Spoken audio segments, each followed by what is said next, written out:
Olá, meus amigos do canal G. Vital, mais um vídeo aí para o nosso crescimento. O vídeo que eu vou postar aqui hoje é um tanto arriscado, mas eu não nasci para ser covarde. Eu quero aqui te mostrar 5 falas de autoridades, dentre elas algumas do STF, que nos levam à seguinte conclusão, ou pelo menos o seguinte questionamento.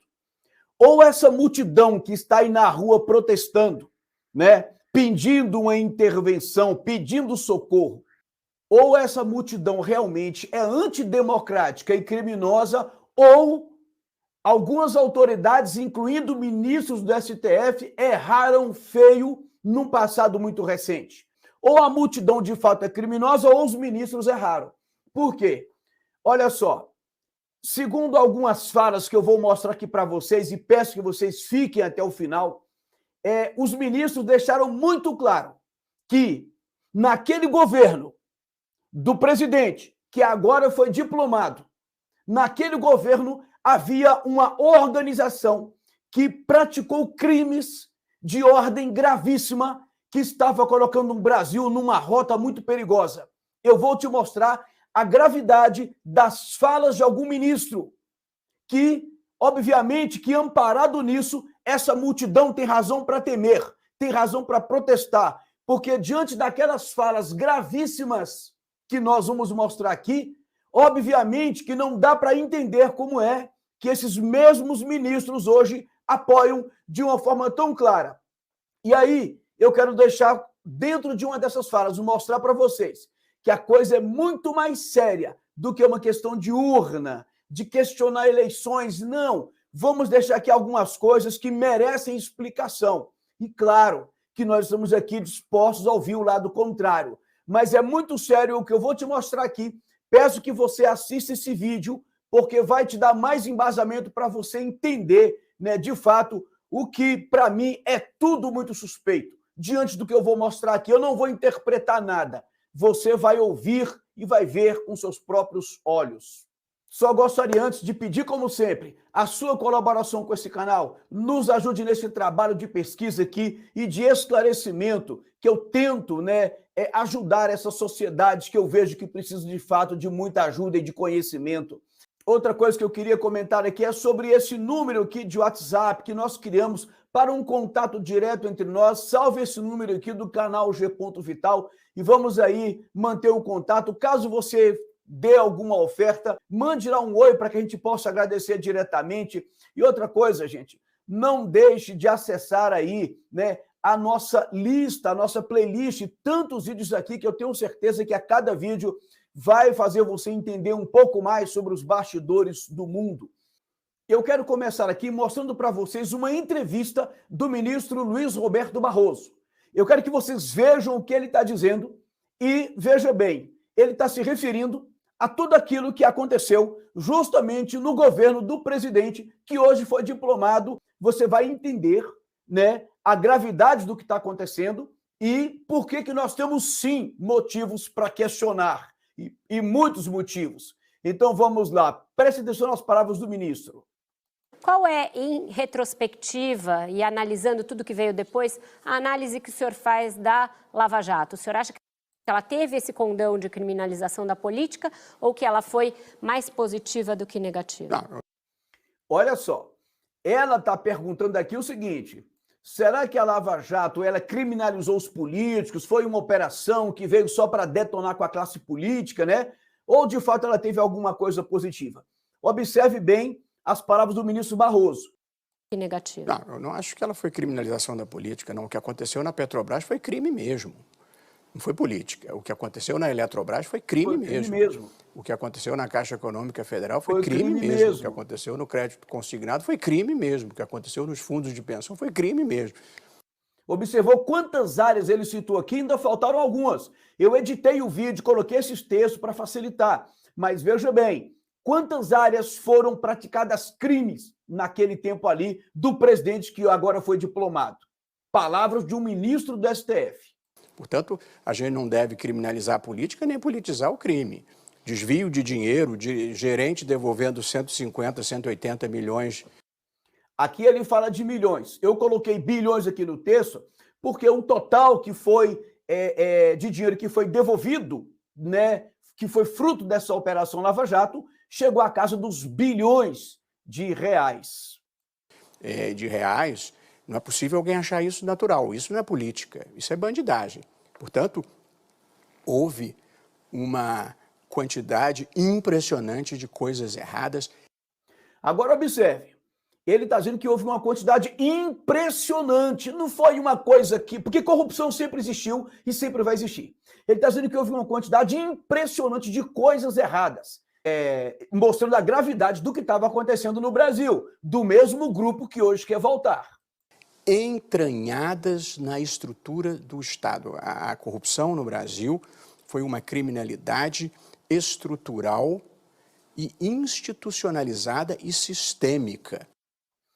Observe, o que é uma corrupção? Ele está dizendo que a corrupção foi uma criminalidade estrutural, institucionalizada e sistêmica. Ou seja, ela estava nas estruturas do poder, né? Foi colocada nas estruturas, as estruturas do poder foram usadas para isso, institucionalizada porque ficou quase que oficial, né? As pessoas estavam ali em cargos instituídas ali para promover ali essa criminalidade, palavras dele, e sistêmica porque virou de fato um sistema de corrupção. Então, ou seja, toda a organização do governo, ela foi trabalhada para quê? Para promover a corrupção. É muito diferente de você pegar qualquer governo e dizer, ó, tem corrupto porque ladrão tem em todo lugar. Agora, o que ele está dizendo é que não houve casos de corrupção. Ele está dizendo que era uma criminalidade estrutural, institucionalizada e sistêmica. E eu acho que verdadeiramente a Lava Jato ajudou a desvendar isso e a mudar a cultura de impunidade no país. É claro que você pode encontrar um erro aqui, um erro ali. Agora, todos os melhores advogados... Vejam bem, ele vai dizer aqui que todos os melhores advogados criminalistas do Brasil, de lupa, ou seja, pega uma lupa e procura os erros da Operação Lava Jato, ele vai dizer, vai encontrar. Mas de longe dá para desacreditar a operação. Veja, gente, ele está dizendo que tudo aquilo que foi feito pela Operação Lava Jato, palavras do ministro Barroso naquela época, ele está dizendo, é digno de credibilidade. Preste atenção. Criminais do país, de lupa, acho que acharam muito pouca coisa errada para você desacreditar a operação. E ela mudou o Brasil. A sociedade já mudou. E acho que a Operação Lava Jato ajudou a mudar a sociedade, que deixou de aceitar o inaceitável. Ou seja, por que é que eu estou associando isso com o que está acontecendo hoje no Brasil? Porque, peraí, se o ministro do STF diz que toda a operação é digna de credibilidade, então ele disse, olha, a Operação Lava Jato fez com que a sociedade deixasse de aceitar o inaceitável. Ele está dizendo aqui que o que aconteceu é inaceitável. E se é inaceitável o que aconteceu, é por isso que a sociedade hoje não quer aceitar o que eles estão querendo fazer. Então eu estou aqui mostrando como é que eles mudaram de opinião tão rápido. Eu estou aqui pautando a minha fala nas palavras de um ministro do STF, e ele disse, é inaceitável mesmo, e a sociedade continua dizendo, a gente não aceita. Se os ministros mudaram de opinião, eles deviam dizer, não, é porque nós erramos no passado, mas eles não disseram isso, né? Mas se eles estavam certos, e eu acho que estavam, porque o Barroso está corretíssimo aqui, mas se ele está corretíssimo aqui, significa que a sociedade está corretíssima em dizer, nós continuamos achando que é inaceitável o que aconteceu. E vocês estão reconduzindo para o governo, né, todo aquele grupo que institucionalizou, que sistematizou, né, que estruturou a corrupção. Foi o que ele disse aqui agorinha. Então há uma lógica no que está acontecendo hoje com a sociedade. Palavras do próprio ministro. Vamos seguir aqui. E desenvolveu uma imensa demanda por integridade, por idealismo e por patriotismo.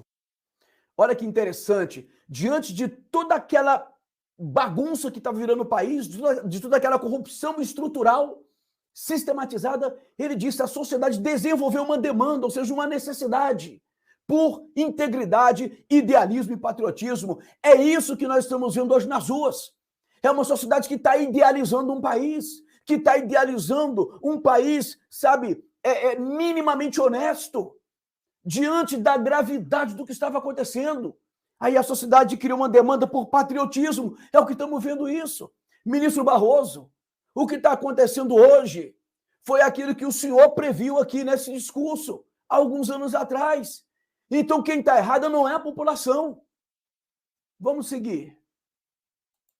No Brasil. É cada vez mais difícil hoje no Brasil um vigarista andar sossegado na rua. Agora, essa fala final dele foi maravilhosa. É cada vez mais difícil hoje no Brasil um vigarista andar sossegado na rua. Ministro Barroso, vamos ser honestos aqui. O seu discurso é digno, o seu discurso foi maravilhoso. O que eu vou passar aqui agora é maior ainda, é mais digno, sabe, de ser elogiado. Foi brilhante a sua fala que eu vou mostrar aqui agora.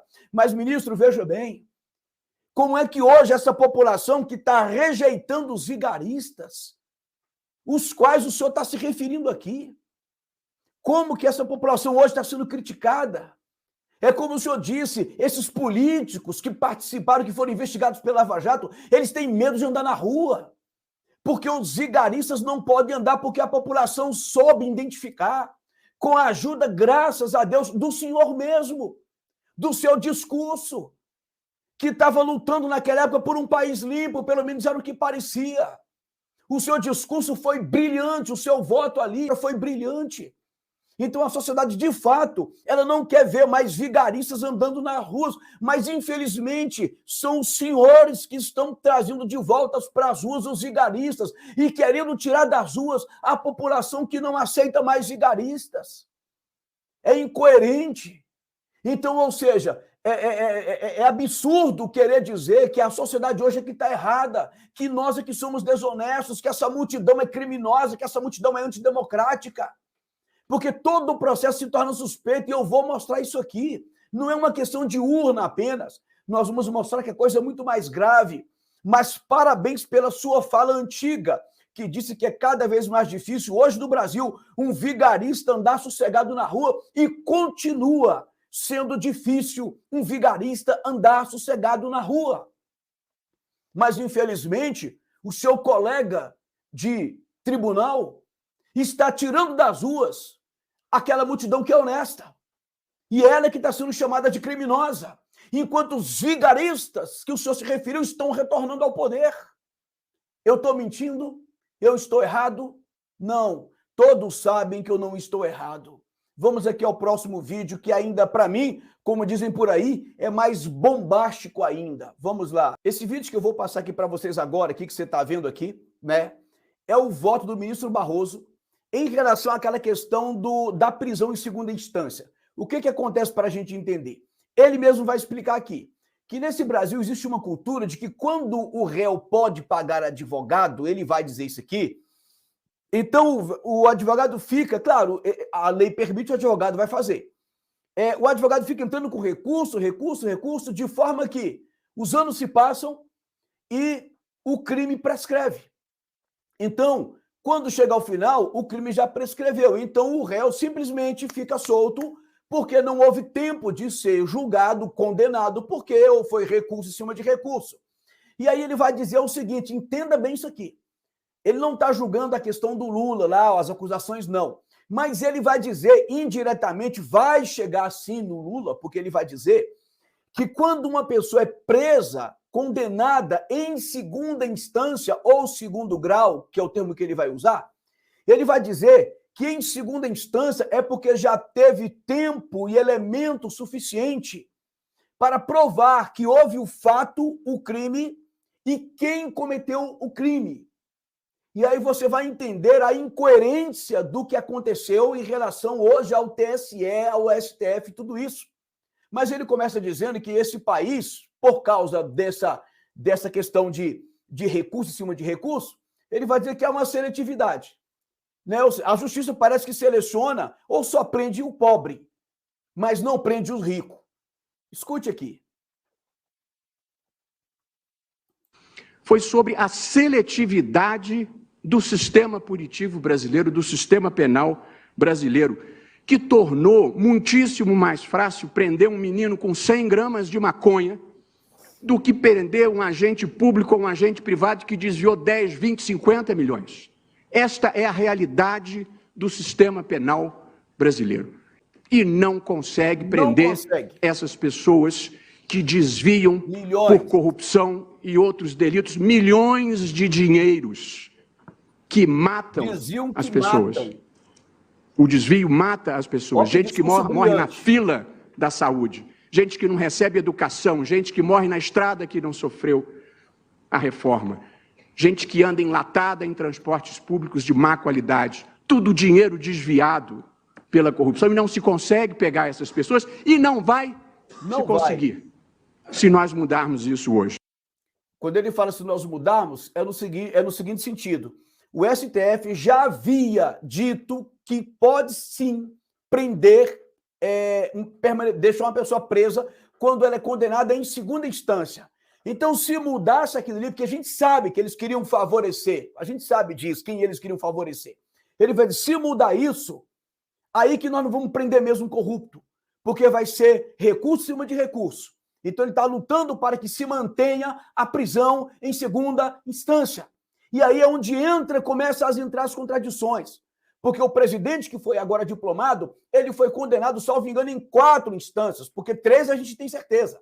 Mas teve uma confirmação do STF que torna a 4ª instância, né, a 4ª instância.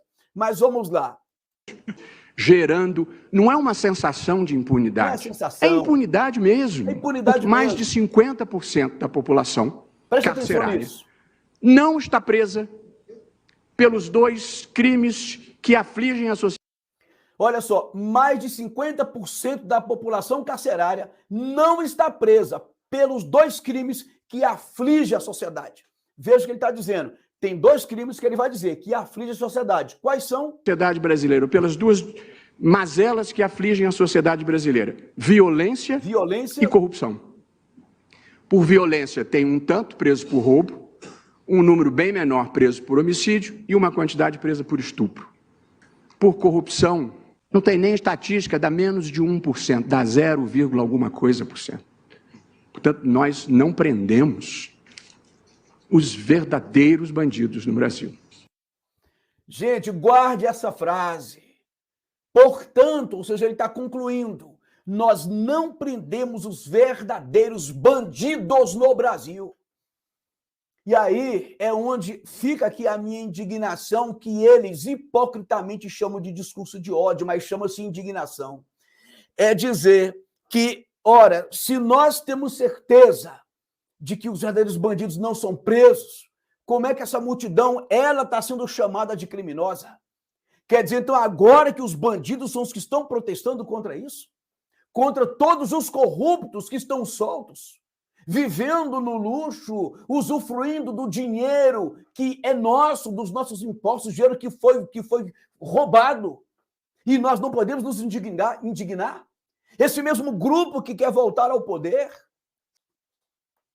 Que eu repito, não é sensação de impunidade, é impunidade de verdade que a gente vê a olhos vistos trafegando na rua. Esse não é o país que eu gostaria de deixar para os meus filhos. Esse não é o país que ele gostaria de deixar para os filhos dele, mas parece que vai ser. Embora a maioria dessas pessoas que se dizem socialistas, que lutam contra a desigualdade, eles são desiguais, têm dinheiro, são ricos, e qualquer coisa ele vai aí para a Europa, para onde ele quiser. Eles não vão para Cuba, né? Vão para outros lugares. E nós vamos ficar aqui, né? Com esse país que ele não quer para os filhos dele, os nossos filhos terão que herdar. Um paraíso de homicidas, estupradores e corruptos. Qual é o país que ele não quer deixar para os filhos dele? Um paraíso de homicidas, estupradores e corruptos. Veja, palavras brilhantes, diga-se de passagem, dai a César o que é de César, palavras brilhantes do ministro. Um paraíso de homicidas, estupradores e corruptos. Só que parece que esse paraíso está se fortalecendo, né? A gente acreditava que, de fato, esse paraíso de estupradores, homicidas e corruptos não ia acontecer, mas parece que é o que eles estão fazendo. Eu queria muito que o ministro Barroso pensasse, poxa, eu disse tanta coisa contra isso e agora eu estou indo contra tudo que eu disse, né? Todo mundo sabe o que está acontecendo, gente. Todo mundo sabe. Eu me recuso a participar, sem reagir, de um sistema de justiça que não funciona.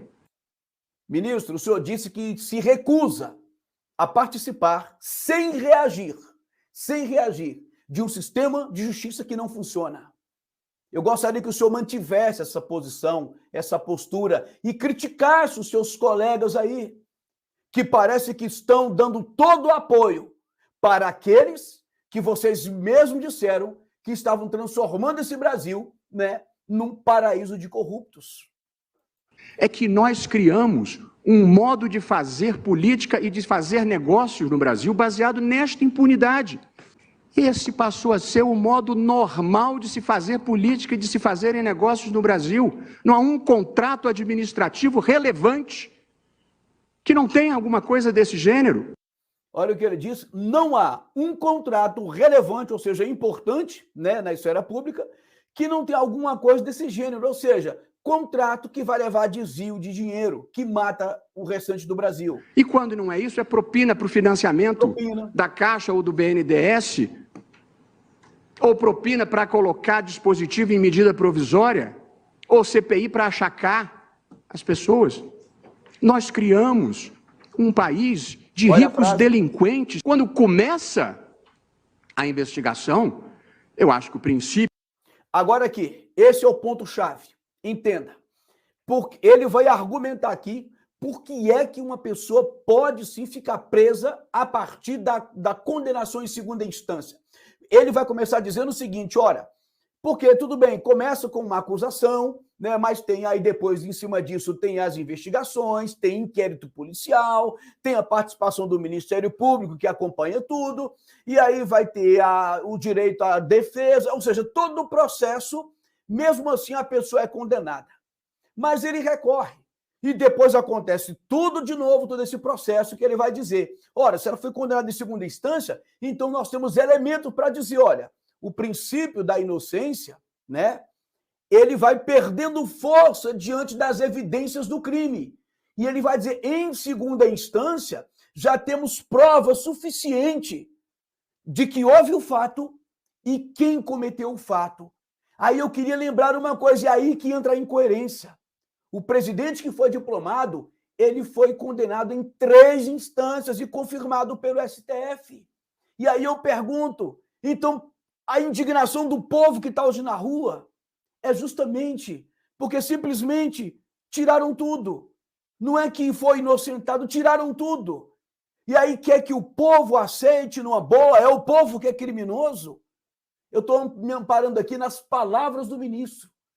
Vamos seguir. O princípio da presunção de não culpabilidade tem um peso elevadíssimo, porque é o Estado que tem que provar que houve alguma coisa errada e que houve um crime. Depois, quando vem a denúncia, aí já reduz em alguma medida o peso da presunção de inocência. Quando vem a condenação em primeiro grau, diminui um pouco mais. Aliás, já diminui bastante. Quando vem a condenação em segundo grau, o princípio da presunção de inocência perde peso e prevalece os outros valores que devem prevalecer. Portanto, se alguém foi condenado em segundo grau, é porque o Estado estabeleceu uma certeza jurídica de que o fato ocorreu e de que aquela pessoa é a autora do fato. Gente, preste atenção nisso aqui, você brasileiro, você que é honesto, que é minimamente intelectualmente honesto. Portanto, se alguém foi condenado em segundo grau, segunda instância, é porque o Estado estabeleceu a certeza jurídica de que o fato ocorreu e de que aquela pessoa é a autora do fato. Alguém que foi condenado em segundo grau. O presidente diplomado foi condenado em outros graus além do segundo. Ou seja, mais certeza ainda. E aí eu pergunto, essa população está errada? Diante dessa conclusão aqui do ministro, temos ou não temos o direito de suspeitar de tudo que aconteceu? Porque, no mínimo, sabe, era uma coisa para que os ministros dissessem, olha, tudo bem, vocês querem tirar ele lá e aliviar o lado dele, mas nós não participamos disso. Nós somos contra. Nós somos contra ele ter o direito de participar de qualquer pleito eleitoral. E aí a gente não pode questionar a Justiça Eleitoral. Claro que podemos questionar, Porque são palavras do ministro aqui. A pessoa havia, ou seja, a justiça, o Estado havia estabelecido a certeza jurídica de que aquele fato ocorreu. E aquela pessoa, ela era a autora do fato. Mas, de repente, tudo é tirado e a pessoa ainda vai concorrer a um cargo tão importante da República Brasileira. É claro que essa multidão que está aí fora tem todo o direito de questionar diante de tudo que nós vimos e principalmente diante das palavras de um ministro do STF. Vamos seguir. É as pessoas não delinquirem pelo temor de que lhes aconteça alguma coisa negativa. Essas pessoas não têm medo de nada. Tanto que 3 anos depois da Operação Lava Jato, continuam atuando da mesma forma. Da mesma forma. Nesta reação imensa, nessa operação abafa que existe no Brasil. Operação abafa, ou seja, a pessoa está sendo investigada, condenada, de repente vamos abafar tudo. Em que há 2 lotes, os que não querem ser punidos... Olha que coisa bonita que ele disse aqui. Eu fiquei impactado com essas palavras. 2 lotes aqui de pessoas que cometem crimes. Aqueles que não querem ser punidos, e ele vai dizer que tem um pior. Olha. Mas há um lote pior dos que não querem ficar honestos nem daqui para frente. Ou seja, o primeiro lote ruim são aqueles criminosos que não querem ser punidos. Mas tem um lote pior que é os que não querem ficar honestos nem daqui para frente. Ou seja, mesmo com tudo o que aconteceu, as pessoas se recusam a serem honestas por causa da cultura da impunidade. Então, parabenizo o ministro Barroso por suas palavras e digo que é por isso que a multidão está indignada.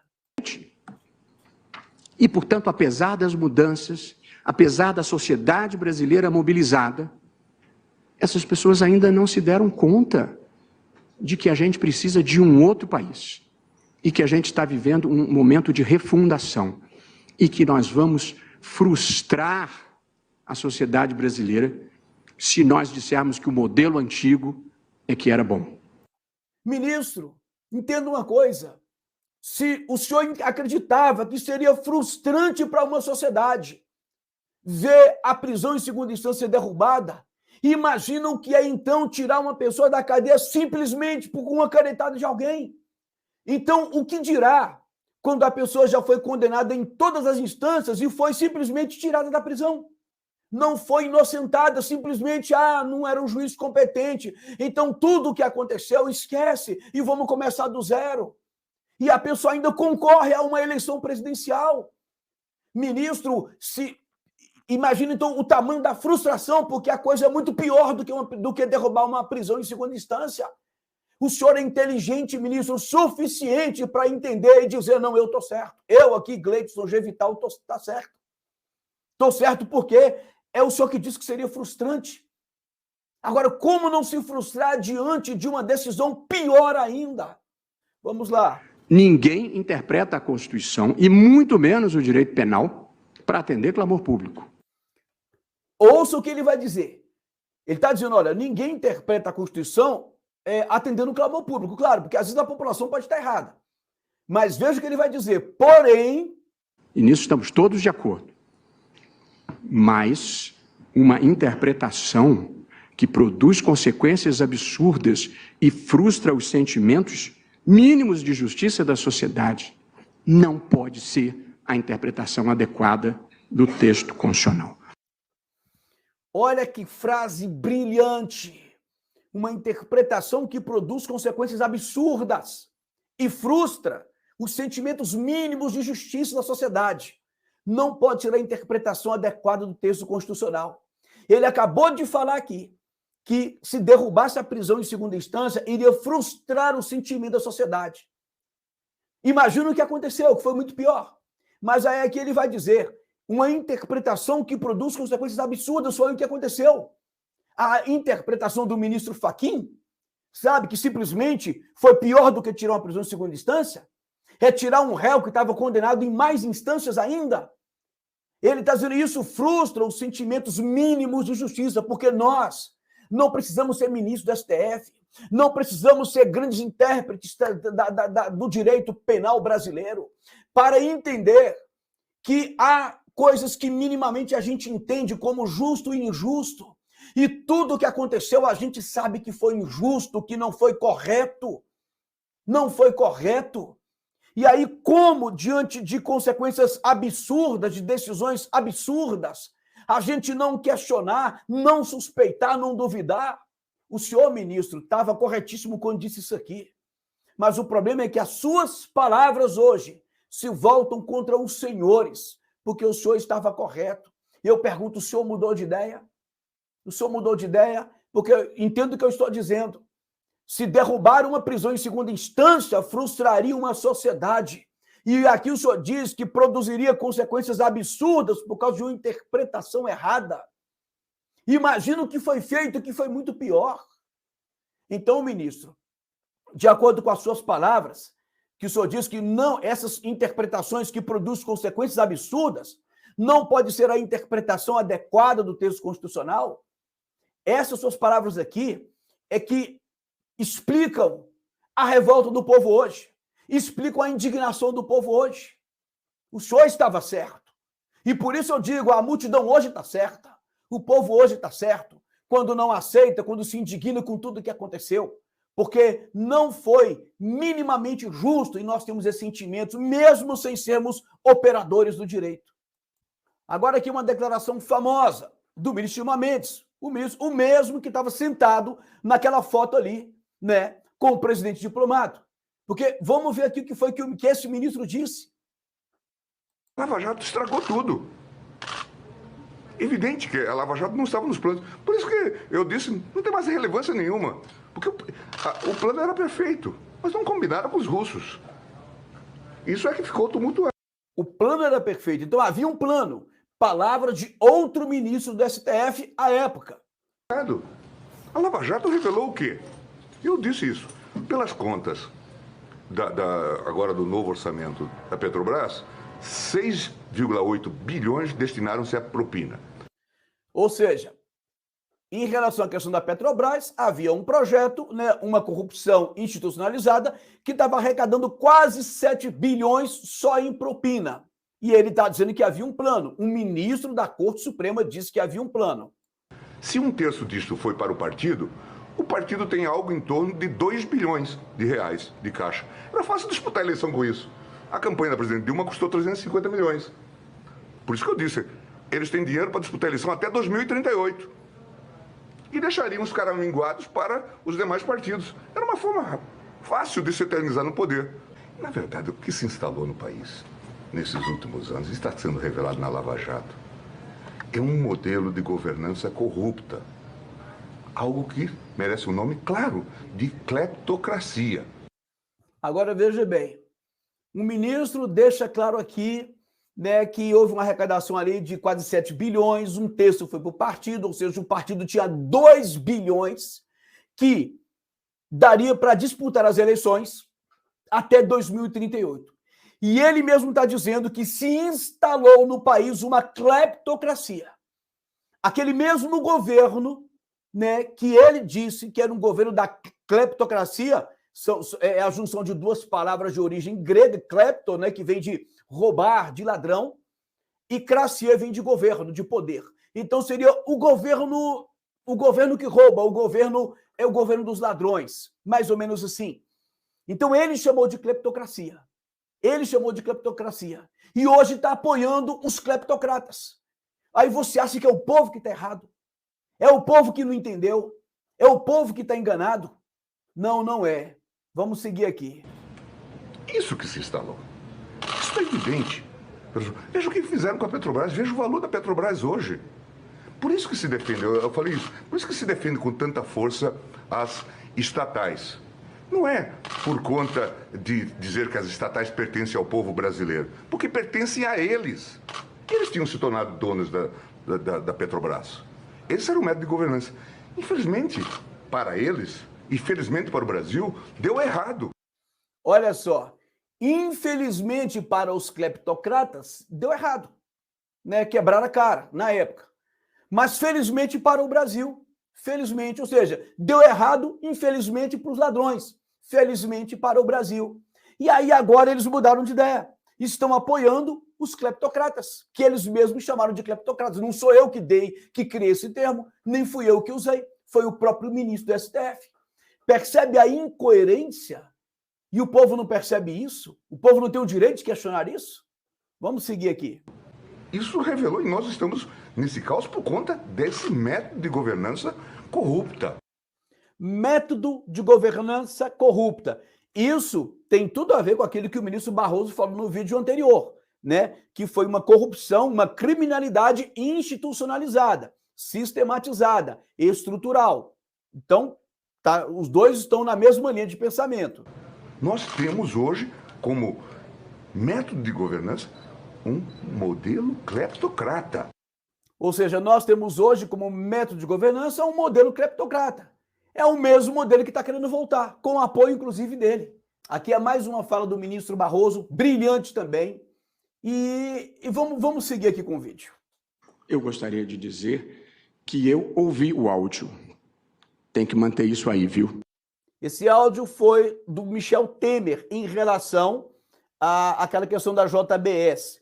Lembrando que o Temer era vice da Dilma, né? E nesses governos de esquerda foi que se instalou tudo que eles já disseram aqui nos vídeos. Vamos lá. Eu quero dizer que eu vi a fita, eu vi a mala de dinheiro, Eu creio que teve tanta mala, mas eu creio que ele está falando daquela mala com 51 milhões de reais, 51 milhões num apartamento, né? E tudo pertencia ao Gedel Vieira Lima, né? Esse é o governo cleptocrata que ele está se referindo aqui. Vi a corridinha na televisão. Eu li o depoimento de Youssef. Eu li o depoimento de Funaro. Portanto... Olha só, aqui ele está dizendo que leu os doleiros falando, né? Esse acho que é Lúcio Funaro, que faz declarações absurdas, que revela a podridão que havia no poder. E ele está dizendo claramente, não foi invenção, não é ilusão, eu li tudo isso, eu vi tudo isso. Portanto, vamos lá. Nós vivemos uma tragédia brasileira, a tragédia da corrupção que se espraiou de alto a baixo, sem cerimônia. Um país em que o modo de fazer política e negócios funciona assim. Olha o esquema que ele vai revelar aqui, gente. Olha que coisa interessante. Agente político relevante escolhe o diretor da estatal ou o ministro... Ou seja, o agente político relevante é um governador, é o presidente da República, que vai escolher o ministro ou o presidente diretor da estatal, né, já com uma meta para a arrecadação. Com cotas de arrecadação. E o diretor da estatal contrata em licitação fraudada a empresa que vai superfaturar a obra ou o contrato público para depois distribuir dinheiros. E aí não faz diferença se foi para o bolso ou se foi para a campanha, porque o problema não é para onde vai, o problema é de onde vem, é a cultura de desonestidade que se cria de alto a baixo com maus exemplos, em que todo mundo quer levar vantagem, todo mundo quer passar os outros para trás, todo mundo quer conseguir o seu, sem mencionar as propinas para financiamentos públicos, tudo documentado. Mas eu não acho que há uma investigação irresponsável. Eu acho que há um país que...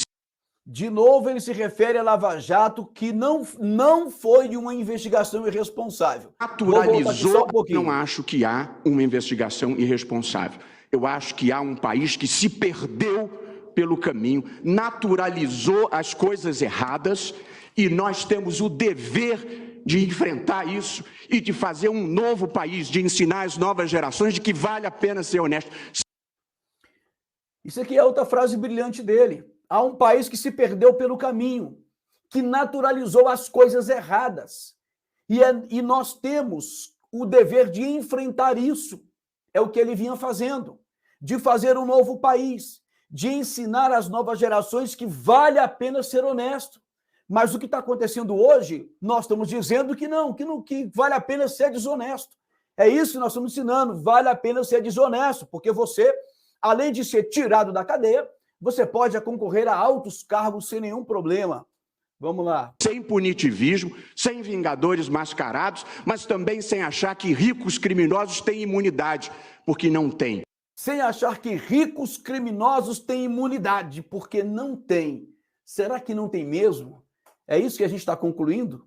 Só queria fazer uma observação aqui. É curioso que você via tanta gente deixando tão claro o nível de corrupção institucionalizada que havia nesse país, né? E era uma briga entre eles e, de repente, todo mundo se une contra um presidente. É isso que, para mim, é mais suspeito ainda. Aqueles que condenavam o crime, aqueles que praticavam o crime, de repente, todos se unem e dizem, não, quem está errado é o presidente atual, é ele que tem que sair, né? Ou seja, aí é que nós vamos entender que existe um sistema que se retroalimenta, que tem interesses que estão além daquilo que é justo, que é honesto, né? Porque quando choca com os nossos conflitos, a gente se une para tirar aquele que parece que não faz parte do sistema. É essa a imagem que nos passa, é isso que nos deixa em dúvida, diante de tanta coisa que a gente viu aqui, e de repente agora todo mundo se une, corruptos antigos desse país, gente do nível de Renan Calheiros, de Omar Aziz, chefiando o CPI, com que moral, com que autoridade, gente? Não tem qualquer pessoa minimamente honesta, e todo mundo sabe disso, seja de esquerda ou de direita. Todo mundo sabe quem são as laias, as corjas antigas desse país. Esse país sempre... Eu cresci ouvindo falar do país do crime do colarinho branco. Mas agora são esses que estão aí, né, falando de honestidade e todos juntos, unidos para tirar um presidente. É por isso que a gente tem razão para suspeitar, sim. Mas vamos aqui, né, para esse último vídeo aqui. Esse eu chamo de patético. Para mim isso aqui foi uma vergonha. Vergonha. Claro que ajuda aqui no meu raciocínio, mas eu coloquei porque eu tenho vergonha disso que eu vou mostrar aqui para vocês. Vamos lá. Os brasileiros não são tolos.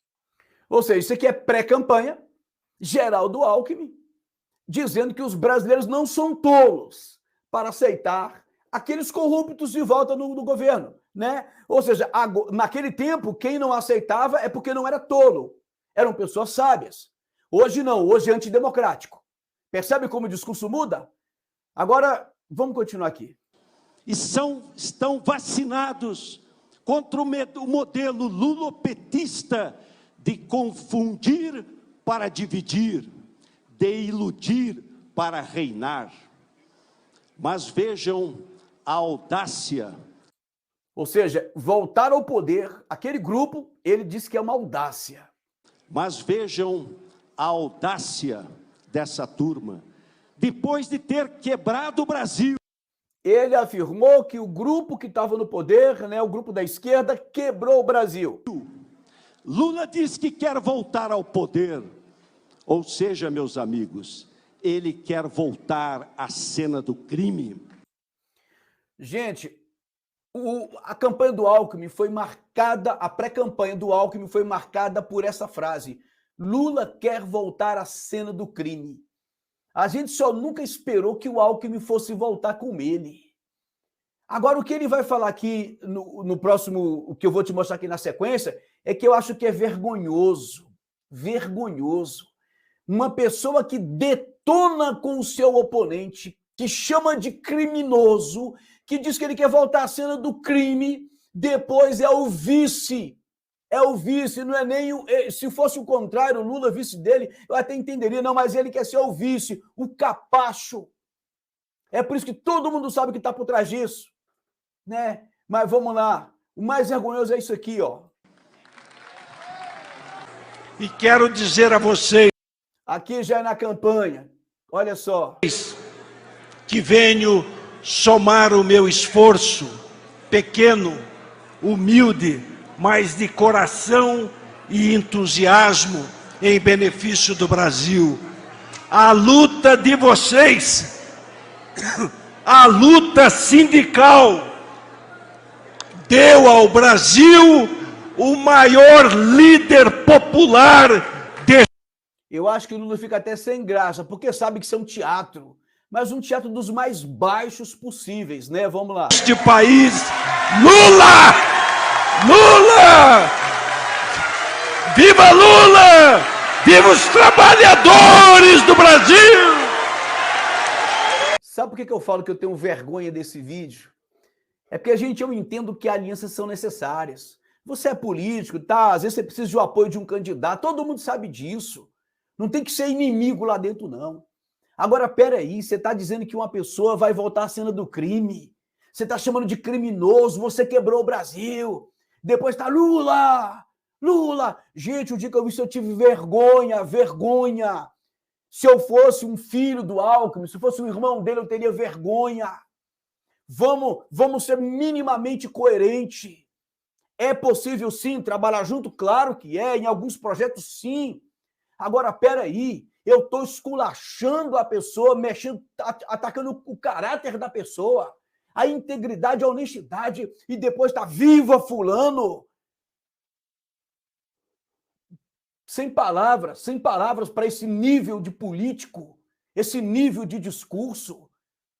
Quer dizer, o povo tinha que... Se eu fosse de esquerda, eu não aceitaria isso. Eu não aceitaria isso. É isso, gente. Eu quis mostrar aqui nesse vídeo que as incoerências, né? Por que autoridades como o ministro Barroso falou de forma tão brilhante, tão coerente, tão inteligente, tão jurídica, tão argumentativa, e de repente está apoiando aqueles que fizeram parte da podridão que ele mesmo denunciou? Tudo isso é suspeito. Eu espero que Deus faça justiça, e ele vai fazer mais cedo ou mais tarde. Talvez não do meu jeito ou no meu tempo, mas eu acredito nisso sim, porque não é possível que esse nível de incoerência, esse nível de contradição, esse nível de absurdo que nós estamos vendo aí, de injustiça, de covardia, isso não vai durar pro resto da vida, não vai. Tenho certeza que não vai. Que Deus abençoe o nosso país.